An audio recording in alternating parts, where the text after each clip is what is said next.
Hello student, नमस्कार। आपका मेरे चैनल पर स्वागत है एक बार फिर। आओ पास करें यूपीपी, इस सीरीज के अंतर्गत ये दूसरा वीडियो है मेरा। आइए इसमें मैथ के कुछ इम्पॉर्टेंट सवालों को हल किया जाए।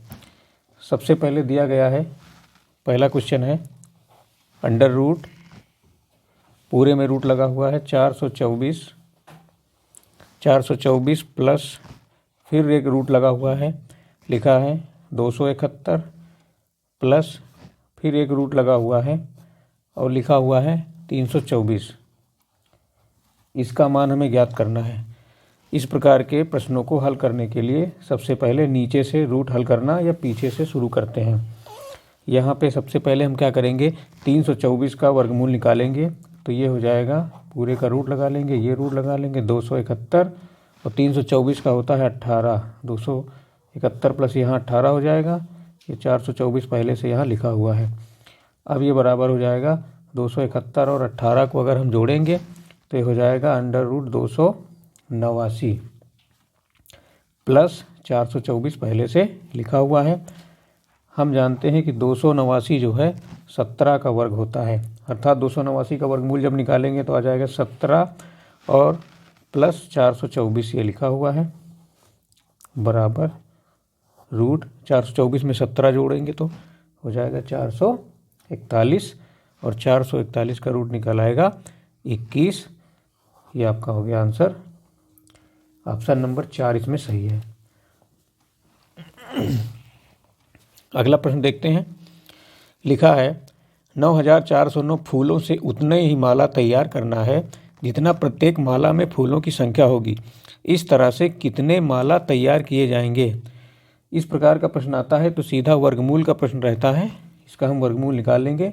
9409 का वर्गमूल निकालेंगे भाग विधि से।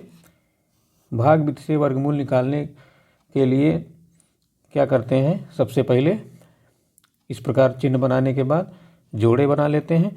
जोड़े हम दाहिनी तरफ से बनाना शुरू करते हैं तो एक जोड़ा ये बन गया, एक जोड़ा ये बन गया। अब जोड़े में ही भाग देते हैं तो 94 में कितने का भाग देंगे, जितने का पहाड़ा पढ़ेंगे उतने ही बार पढ़ते हैं। जैसे मान लीजिए 9 का पहाड़ा हम पढ़ेंगे तो 9 ही बार पढ़ेंगे, 9 9 81। 10 का पहाड़ा पढ़ेंगे तो ज़्यादा हो जाएगा। 94 में से 81 घटाएंगे बचेगा 13, 9 9 यहाँ हो जाएगा 18। ये जोड़ के यहाँ लिख देते हैं 0 9 7 7 7 49, 49 के 9, 7 8 56, 56 में 4 जोड़ेंगे तो हो जाएगा 60, 60 के 0 86 ला गया और 7 एकम 7, 7 6 13। ये पूरा कट गया, ये आ गया 97। अर्थात कितनी माला तैयार होंगी, 97 माला तैयार होंगी। चौथा ऑप्शन आपका यहाँ पे सही हो जाएगा। आगे देखिए, आगे प्रश्न है, तीसरा प्रश्न देखते हैं। 26 भागे 1/3 गुणे 1/3 प्लस 26, इसका मान हमें बताना है। तो सबसे पहले क्या करेंगे, बोर्ड मास रूल के अनुसार सबसे पहले क्या करेंगे, सबसे पहले हम भाग को हल कर लेते हैं। तो यहाँ पे लिखा है 26, तो भाग का निशान है तो भाग का निशान हो जाएगा बटे 1/3 गुणे 1/3 प्लस 26। ये हो जाएगा 26, 1/3 का मतलब हो गया 26 गुणे 3, 3 ऊपर चला जाएगा गुणे 1/3 प्लस 26। इस तरह ये 3 से 3 जाता है कट और यहाँ बचा 26 प्लस 26 बचा, 26 26 हो जाता है 52। ये आपका हो जाएगा आंसर और इसका ऑप्शन नंबर 4 सही हो जाएगा। आगे देखते हैं क्वेश्चन नंबर 4। क्वेश्चन नंबर 4 क्या कह रहा है, निम्न भिन्नों में से कौन सबसे छोटी है। 4 भिन्नें दी गई हैं, उसमें हमें सबसे छोटी भिन्न बतानी है। तो पहली भिन्न दे दी गई है 25/19 और दूसरी भिन्न दी गई है 19/23 और तीसरी भिन्न है 29/23 और चौथी भिन्न है 23/17। यहाँ सबसे पहले हम ये देखते हैं कि भिन्नों में जो अंश और हर है, जो ऊपर वाला अंश नीचे वाला हर, अंश और हर का अंतर कितना है। तो यहाँ पे हम देखेंगे तो अंश और हर में पहले में ऊपर 25 लिखा, नीचे 19, दोनों का अंतर 6 है। अगली भिन्न में 19 और 23 लिखा है, इसमें दोनों का अंतर 6 है। 29 और 23 इसमें देखेंगे तो दोनों का अंतर 6 है। 23 6 29, ऐसे 17 6 23। इस प्रकार सभी भिन्नों में दोनों अंश और हर का अंतर बराबर है। तो अंश और हर का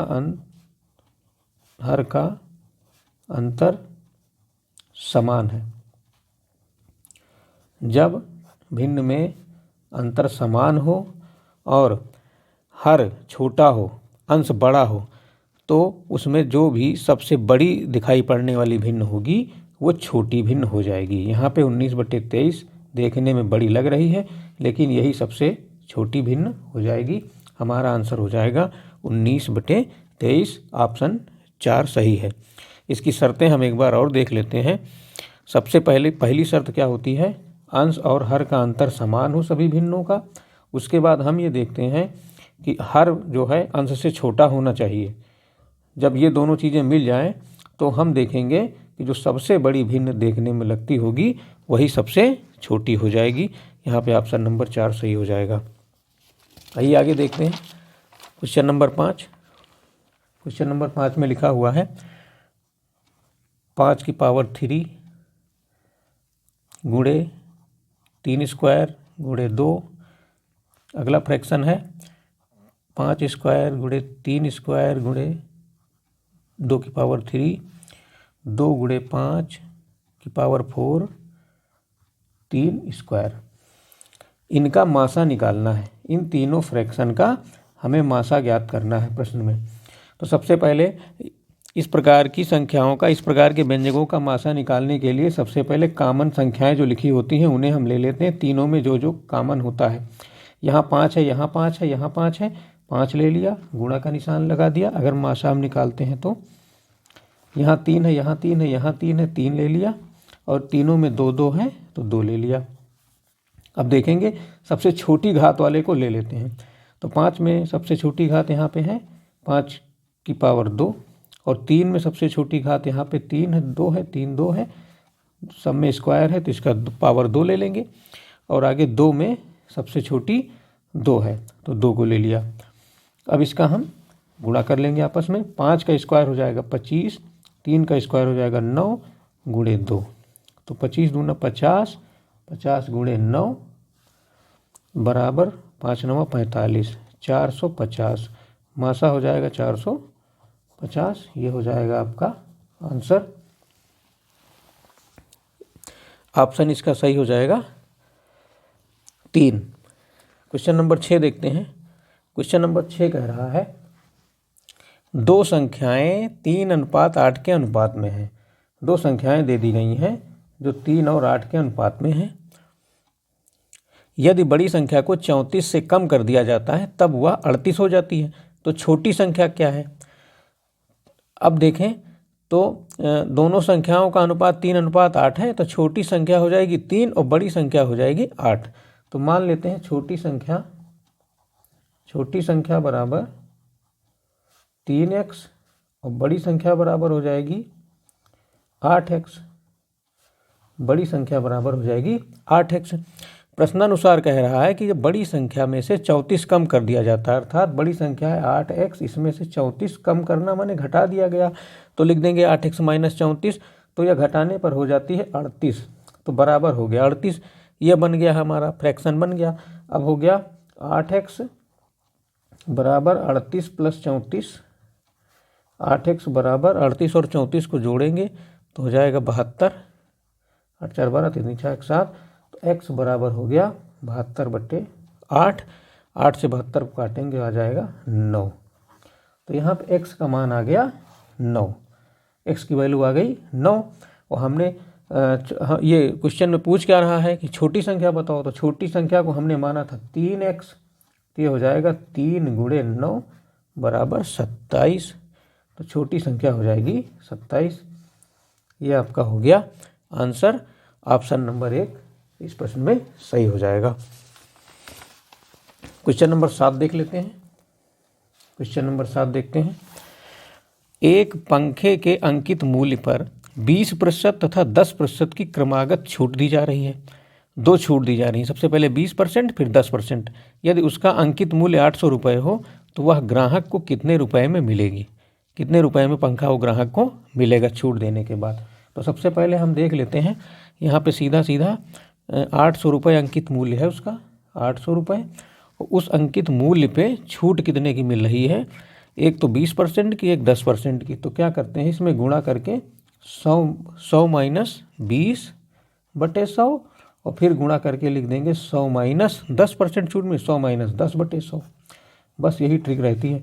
तो ये 800 गुणे 100 में से 20 गया 80/100 और यहाँ पे हो जाएगा 100 में से 10 गया तो 90/100। इसको काट देते हैं, एक जीरो से एक जीरो कट गया, एक जीरो से एक जीरो कट गया, ये दोनों जीरो इससे कट गए, ऊपर बच गया 8 गुणे 8 गुणे 9।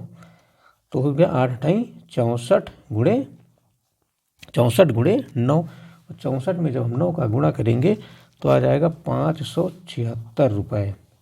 576 रुपये ये आंसर आ गया आपका। और इस तरह से ऑप्शन नंबर आपका 4 सही हो जाएगा। क्वेश्चन नंबर 7 के बाद आइए देखते हैं क्वेश्चन नंबर 8। एक वस्तु का क्रय मूल्य तथा विक्रय मूल्य का अनुपात 6:5 है। क्रय मूल्य और विक्रय मूल्य का अनुपात है 6:5। उसे बेचने पर कितने प्रतिशत की हानि होगी। तो हानि निकालने के लिए क्या करेंगे, हानि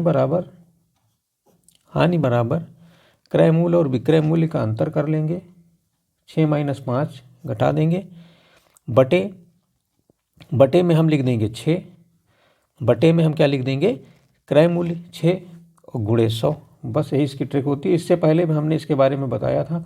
6 में से 5 चला जाएगा तो 1/6 हो जाएगा गुणे 100।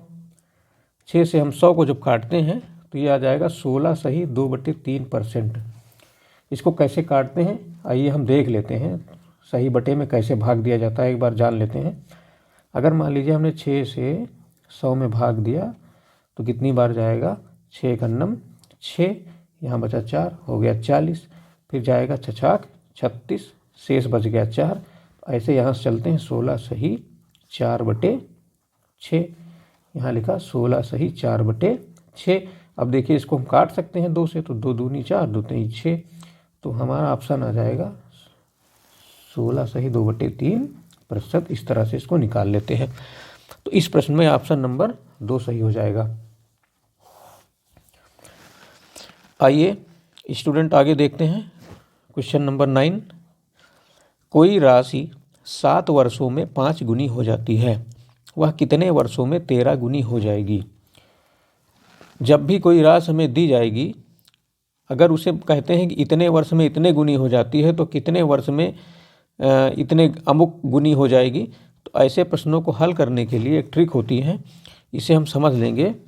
तो N1 - 1/T1 बराबर N2 - 1/T2। ये फार्मूला हम याद रखेंगे, ये ट्रिक याद रखेंगे। अगर मैनुअल तरीके से लगाया जाएगा तो ये सवाल थोड़ा लंबा पड़ जाएगा।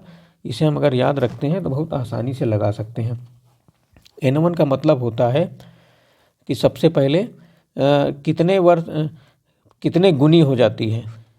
पैसा जो होता है उसको N1 मानते हैं, दूसरे पैसे को हम N2 मानते हैं। तो पहला पैसा हमारा 5 गुना हो रहा है तो हो जाएगा 5 - 1, और कितने समय में हो रहा है वो समय हम नीचे लिख देते हैं, 7 वर्षों में हो रहा है 7 हो गया, बराबर दूसरा पैसा हमारा 13 गुना हो गया तो 13 - 1 बटे कितने समय में होता है ये हमें निकालना है, दूसरा वाला समय हमें निकालना है। तो 5 में से 1 चला गया, बच गया 6/7, इधर 12 दूसरे टाइम अर्थात T2 का मान हमें ज्ञात करना है। अब यहाँ पे क्रॉस मल्टीप्लिकेशन कर लेंगे तो 6 गुणे T2 बराबर हो जाएगा 12 × 7 = 84। तो दूसरा टाइम T2 हो जाएगा 84/6। 84/6 बराबर 6 दूनी 8, 84 12 × 7 = 84, 84/6 84 ये सॉरी यहाँ पे 5 में से 1 जाएगा तो 4 बचेगा, ये 4 कर लेते हैं तो ये हो जाएगा 4, तो ये हो जाएगा 84/4। 4 दूनी 8 और 4 × 9 4, ये कट गया तो समय आ गया 21 वर्ष। ये आ गया आपका आंसर। ऑप्शन नंबर 1 सही हो जाएगा। 21 वर्ष में कोई भी राशि जो है 13 गुनी हो जाएगी। आइए इस वीडियो का लास्ट प्रश्न कर लेते हैं। Question number 10। 7,680 रुपये के मूलधन पर 6.1/4% वार्षिक दर से 2 वर्षों में चक्रवृद्धि ब्याज की राशि क्या होगी। चक्रवृद्धि ब्याज हमें निकालना है, तो कंपाउंड इंटरेस्ट निकालना है। चक्रवृद्धि ब्याज CI बराबर होता है P। इसके पहले वाले वीडियो में हमने इस प्रकार का सवाल लगाया था, 1 + R/100n-1। अब इसकी वैल्यू रख देंगे। मूलधन हमारा है 7,680, 1 + R का मान दिया गया है 6.1/4%। तो 6.1/4%, 6.1/4% हो जाता है 4 × 24 प्लस ये गुणा होता है, जुड़ जाता है, ये हो जाएगा 4 × 24 = 25, 25/4%। तो यहाँ पे रखेंगे 25, नीचे है 100, 4 नीचे चला आएगा, वर्ष है 2 माइनस है 1, ये हो जाएगा 7680 और ब्रैकेट में हो जाएगा 1 + 25/400 की पावर 2 - 1। अब इसको काटेंगे तो 25 × 8 = 200 होता है, तो 25 16 × 400 हो जाएगा, ये कम कट जाएगा ऊपर। यहाँ पे हो जाएगा 7680 1 + 1/16 का होल स्क्वायर माइनस 1, तो बराबर 7680, 16 × 9 = 16, 1 17, 17/16 की पावर 2 - 1। अब इसे हम एक्सपेंड कर लेंगे, 7680 और ये -1 अंदर चला जाएगा, तो ये हो जाएगा 7680, 17 का स्क्वायर होगा 289, 289, 16 का 256 -1, ये ब्रैकेट के अंदर पहुंच गया। ये बराबर हो जाएगा 7,680, 7,680 गुणे, इसको घटाएंगे तो हो जाएगा 33/256, काटने पे आ जाएगा 990 रुपये। यह हमारा CI निकल आया और इस प्रकार से ये ऑप्शन नंबर 4 सही हो जाएगा। अब हम यहाँ पे देखेंगे कि ये जो भी 10 प्रश्न आज करवाए गए हैं ये मोस्ट इम्पॉर्टेंट है परीक्षा की दृष्टिकोण से, और इसी प्रकार के प्रश्न आपके UPP में आते हैं।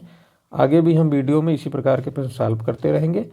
तब तक के लिए दोस्तों नमस्कार।